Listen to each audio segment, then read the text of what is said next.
Walk into almost any kitchen built in 1952, and you'd find 15 things that almost no modern kitchen has.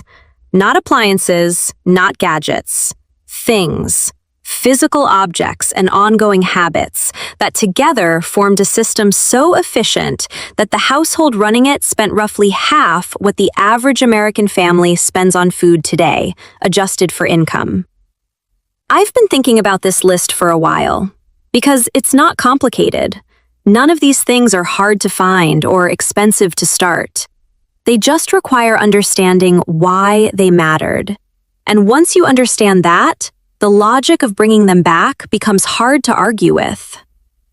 The 1950s kitchen wasn't frugal by accident. It was frugal by design. By the accumulation of specific tools, containers, and habits that together created a system where almost nothing was wasted and everything had a second use. The women running those kitchens weren't particularly disciplined or self-sacrificing. They were just operating within a set of structures that made the efficient choice the obvious choice. Remove those structures, as convenience food culture gradually did, and suddenly the inefficient choice became the easy one. That's most of what happened to American grocery spending over the last 70 years. Here are 15 things worth bringing back. Thing number 15, the drippings tin. A metal can, usually a coffee tin or a clean soup can, sitting on the back of the stove. Every time bacon was cooked, the grease went in. Every time a roast came out of the oven, the drippings were poured in. This tin was the kitchen's free flavor bank, constantly replenished, constantly drawn from. Here's what I find genuinely interesting about the drippings tin from a food science perspective. Rendered animal fat carries flavor in a way that neutral vegetable oil cannot. The fat molecules in bacon grease, chicken fat, and beef drippings are bonded to flavor compounds from the meat itself. When you cook something in those fats, those compounds transfer. That's why potatoes fried in bacon grease taste different from potatoes fried in canola oil. The tin wasn't just frugal, it was a flavor system. The modern kitchen pours this down the drain and buys flavorless oil. The 1950s kitchen kept it and used it for everything. Thing number 14, the scrap bag in the freezer. A bag, originally wax paper, today a Ziploc works fine, kept in the freezer specifically for vegetable trimmings. Onion ends, carrot peels, celery tops, mushroom stems, leek greens, corn cobs after the kernels were cut off. Everything edible but not worth eating on its own went in the bag. When the bag was full, everything went into a pot of cold water, brought to a simmer, cooked for an hour, strained. Free vegetable stock. Every single week. I started doing this about 2 years ago, and I haven't bought a carton of vegetable stock since. The stock the bag produces is genuinely better than commercial stock because it's made from fresh trimmings rather than dried or reconstituted vegetables. The 1950s housewife who maintained this system was producing a premium product from what everyone else was throwing away. That's the whole principle in one bag. Thing number 13, the weekly meal plan posted in the kitchen. Not in a phone app, on paper, posted where everyone could see it. 7 dinners planned before the shopping trip happened. The list was built from the plan, not the other way around. This matters more than most people realize. The USDA estimates that impulse purchasing accounts for a significant portion of American grocery spending. Food bought without a specific meal attached to it frequently expires before it's used. The weekly meal plan eliminates both problems simultaneously. You buy only what you need, and you use what you buy, because dinner is already decided. What I find interesting historically is that the posted meal plan also served a social function. Everyone in the household knew what was coming. Expectations were managed. The cook wasn't fielding requests at 6 p.m. The 1950s kitchen was organized around communication as much as food. The meal plan was part of that. Thing number 12, the cast iron skillet, well seasoned. Every serious 1950s kitchen had at least one cast iron skillet that was decades old and seasoned to a near non-stick finish from years of use. Cast iron conducts and holds heat more evenly than any modern pan at any price point. It goes from stovetop to oven without issue. It lasts indefinitely. The skillet my grandmother used is still cooking in a family kitchen somewhere. From a food quality standpoint, cast iron produces browning that modern pans struggle to match. The even heat distribution means meat sears uniformly, rather than burning at hot spots and undercooking at cold ones. That browning, the Maillard reaction, is where flavor lives. The 1950s household that cooked in cast iron daily was producing better food from the same ingredients than a modern kitchen with expensive stainless steel. Buy one if you don't have one. Season it properly. Use it daily. It costs less than most pans and outlasts all of them. 11 more things to go, and a few of these coming up are ones people genuinely don't think of as frugal tools, but the math on them is compelling. If you want to keep going, subscribe. I put this kind of content out regularly, and I'd rather you not miss the next one. Thing number 11, the stock pot with a plan for Mondays. Not just a pot used on a specific day, almost always Monday, as part of a weekly routine.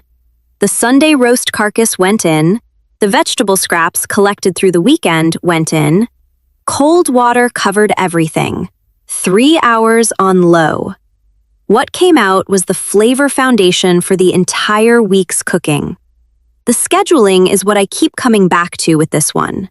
When stock making is a decision, it rarely happens. When it's a routine, same pot, same day, same process, it happens automatically. The 1950s housewife wasn't more motivated than we are. She just had a better system. The system is the lesson, not the individual act. Thing number 10, the glass jar collection. Washed and saved from commercial products, jam jars, pickle jars, mustard jars, these became the storage system. Leftover beans, homemade stock, rendered fat, soaking grains, dried herbs. Everything that needed a container found one in the glass jar collection. This strikes me as one of the most elegant examples of the 1950s frugal principle. The packaging of one product becomes the infrastructure of food storage. No cost, no waste. A jar that held commercial jam holds homemade salad dressing next week. The 1950s household paid once and reused indefinitely. Thing number 9, the flour and sugar in bulk containers. Not the 2-pound bag from the grocery store, the 25-pound sack transferred into large sealed containers. Buying staples in bulk at lower per-unit cost and storing them in proper containers rather than the original packaging, which doesn't seal well, was standard practice in every 1950s kitchen that ran on a tight budget. The flour that goes bad before it's used is a budget failure. The flour stored in a sealed container and bought in quantity is not. The upfront cost of bulk staples is higher per trip. The monthly cost is significantly lower. This is one of those mathematical truths that the 1950s household understood and that modern grocery shopping habits work against. Thing number 8, the bread box. A sealed container specifically for bread designed to maintain the right humidity, not too dry, not too moist, that keeps a loaf fresh for 4 to 5 days without refrigerating it. Refrigerating bread is actually counterproductive. It accelerates the retrogradation of starch, making the bread go stale faster than room temperature storage does. Most modern kitchens either refrigerate bread unnecessarily or leave it on the counter where it dries out. The bread box solves both problems and extends loaf life significantly. For a household that bakes its own bread, which the 1950s kitchen typically did, this was how a weekly loaf stayed fresh through the week. For a household that buys bread, it's still worth having. Thing number 7. The well-stocked spice rack of individual spices, not blends. Individual spices: cumin, coriander, paprika, thyme, bay leaves, black pepper, mustard powder, purchased separately and combined as needed. Pre-mixed spice blends carry a significant markup over the individual components. The housewife who maintained individual spices and mixed her own blends paid fraction of what packaged blends cost and had far more flexibility in the kitchen. There's a flavor argument here too, which is the part I find most interesting. Pre-mixed blends degrade at the rate of their most volatile component. The spice in the mix that loses its aromatic compounds fastest makes the whole blend go flat. Individual spices degrade independently, and you use the freshest version of each one every time you cook. This is why serious cooks keep individual spices. The 1950s housewife was doing it for cost reasons. The flavor benefit came along for free. 8 things down, 7 to go. And the final few include one that might be the highest return frugal kitchen tool ever invented. It cost almost nothing to make, and the 1950s household used it for everything. Stay with me on this one. Thing number 6. The sharp knife, properly maintained. A dull knife is a safety hazard and a time waster. A sharp knife cuts accurately and quickly, reducing prep time, reducing food waste from imprecise cuts, and making cooking more enjoyable. The 1950s kitchen kept its knives sharp with a whetstone or honing steel used regularly. Not occasionally, regularly. Here's the practical point.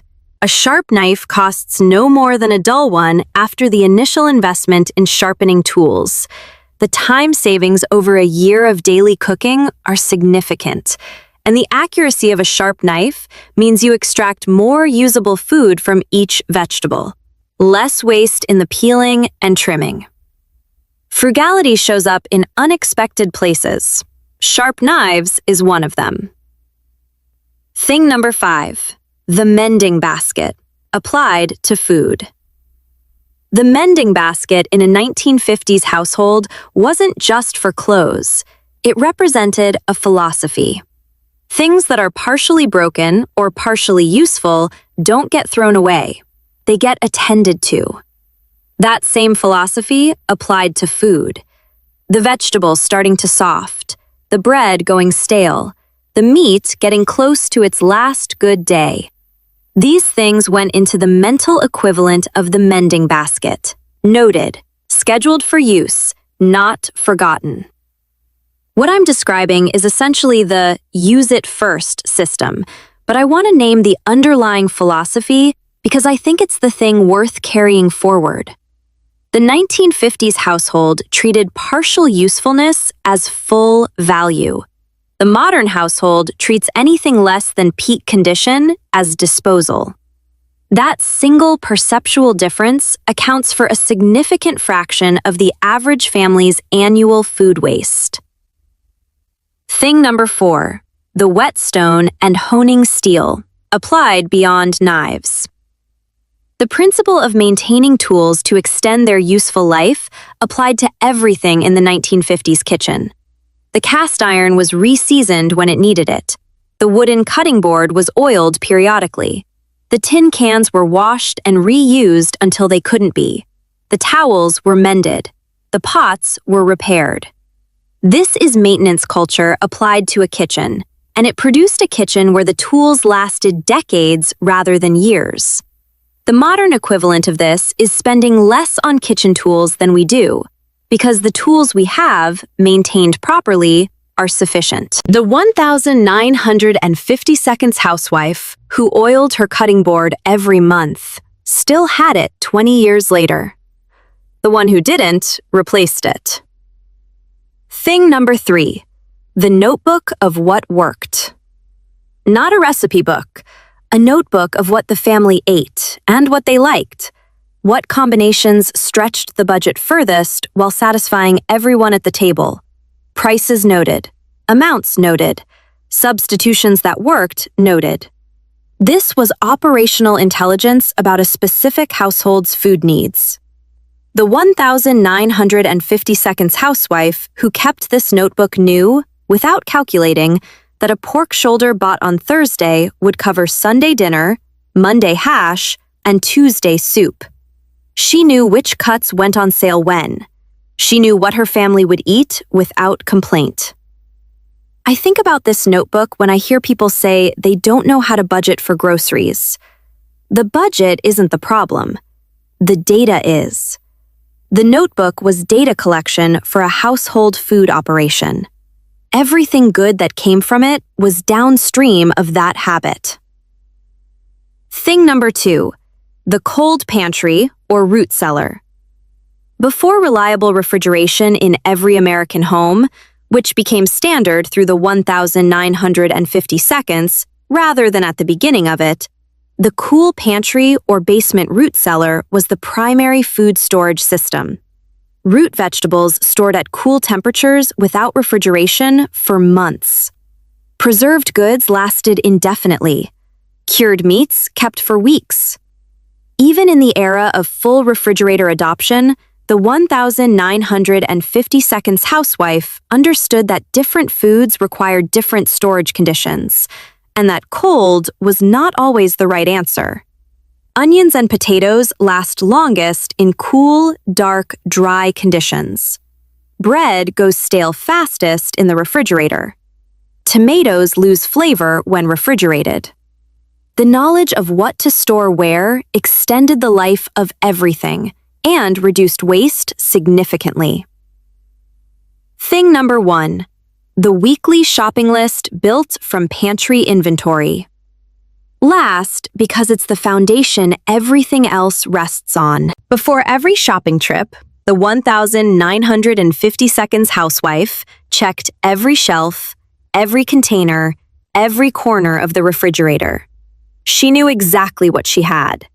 She bought only what she genuinely needed to fill real gaps. This habit alone eliminates the 2 most expensive mistakes in modern grocery shopping: buying things you already have, and buying things you won't use. The average household wastes significant money annually from both. The list built from inventory rather than impulse is the single highest return frugal habit available. It requires no special tool, no app, no system. Just 30 seconds in front of the pantry before you write the list. The 1,950 seconds housewife did it automatically because she had to. We can do it voluntarily because we choose to. The result is the same either way. Less waste, lower bills, better meals from what's already on hand. 15 things. Some of them objects, some of them habits. All of them parts of a system that worked. Not in spite of its constraints, but because of them.